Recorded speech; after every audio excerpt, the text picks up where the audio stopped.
Headmaster রয়েছেন, অনুরোধ করছে আমাদের ব্যানারের পিছনে আসেন, অনুরোধ করছে। কোন বাঘের বাচ্চা নাই, এমন কোন বাঘের বেটা নাই। ঢাকার মতো আমার শিক্ষকের করার ধরলে কোনো ক্ষেত্রে পরিণত হবে না, সে তো সহজ না।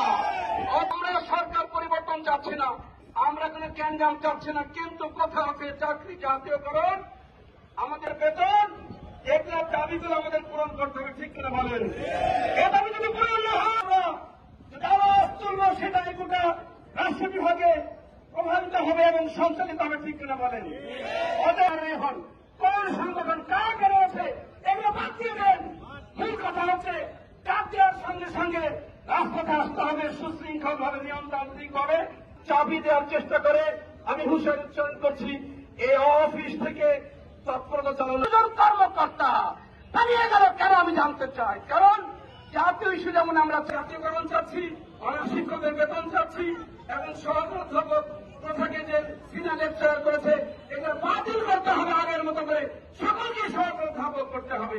এবং যে কাঠামো আজকে ঘোষণা করেছে এনটিএসের মাধ্যমে, যে প্রিন্সিপাল প্রধান শিক্ষক, সহকারী প্রধান শিক্ষক এবং আমার কলেজের যে লাইন গার্ড তাকে নিয়োগ দিবে বলে ডিসি সাহেব, এগুলো আমরা মানি না, কথা পরিষ্কার, এগুলো মানি না। এগুলো আবারও বলছি বক্তব্য দেওয়ার জন্য আমার অনেক যোগ্য ডক্টর, অনেক অধ্যক্ষ বিভিন্ন জায়গায় দাঁড়িয়ে আছে। আজকে বেলা 2টার পর করে শুনবেন সুসংবাদ চলে আসতে। আমি বললাম সরকারের তো জামাত নাই, আছে ভাই, সরকারের তো বিএনপির এনসিপি আছে, কিসের সরকার? আর যাই সরকার হোক, আমার দাবির জন্য আমরা রাজপথে আছি, আসবো। কার বলি যারা প্রতিষ্ঠানের পরীক্ষা নিচ্ছেন এখনো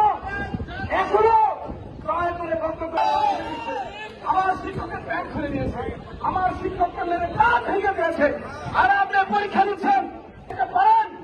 আসেন, এখন আহ্বান জানাচ্ছি যারা উপস্থিত রয়েছেন দূরদূরান্তে, দয়া করে সকলে সামনে আসেন এবং ঐক্যবদ্ধ হবে।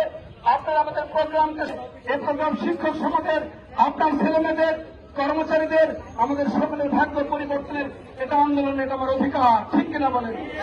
এই অধিকার বাস্তবায়নে যখনই হাত পড়বে কোন নেতা দেখাতে কিনা, তবে একটি কথা,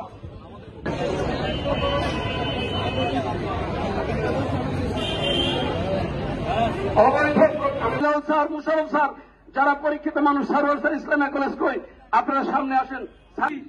এই শিক্ষক সমাজ গোটা বিভাগের জেলা মহানগরী থেকে যারা যে কাজের জন্য আসবে, নির্বাচন হয়েছে, যে নীতিমালায় প্রফেসর ইউনূস সাহেব আজকে রাষ্ট্রের প্রধান নির্বাহী হয়েছেন, যে নীতিমালায় আজকে পৌঁছে নিয়েছেন, সে আগে চিন্তা করে পরিবর্তিত অবস্থা, বিশেষ করে বলে স্কুলের সহকারী প্রধান শিক্ষক, স্কুলের সহকারী প্রধান শিক্ষকের সারা বাংলাদেশে বেতন হয়ে গেছে, পেট না থাকার পরে শুধু রাজশাহী অঞ্চলে করা হয় নাই। এটা কি অন্যায় না? সচিব ছিলেন, গোটা বাংলাদেশের অঞ্চল প্রধান ছিলেন, সেই মিটিং এ আমরা ছিলাম, সেই মিটিং এ হয়েছে। এই সিদ্ধান্তের পরে যদি বর্তমান আছে এই অফিসের যা কাজ মহাপরিচালক বলেছে, আমার কাছে কোনো কাজ নাই। সকল ক্ষমতার মালিক রাজশাহীর পরিচালক, সকল ক্ষমতার মালিক রাজশাহীর ডিডি। কি কথা বুঝতে পেরেছেন?